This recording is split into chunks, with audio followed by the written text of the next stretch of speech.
بسم الله الرحمن الرحيم.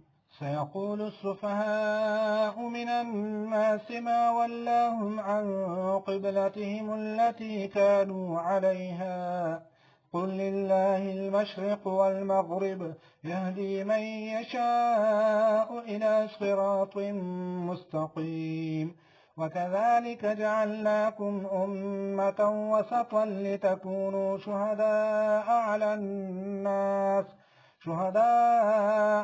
الناس ويكون الرسول عليكم شهيدا. وما جعلنا القبلة التي كنت عليها إلا لنعلم من يتبع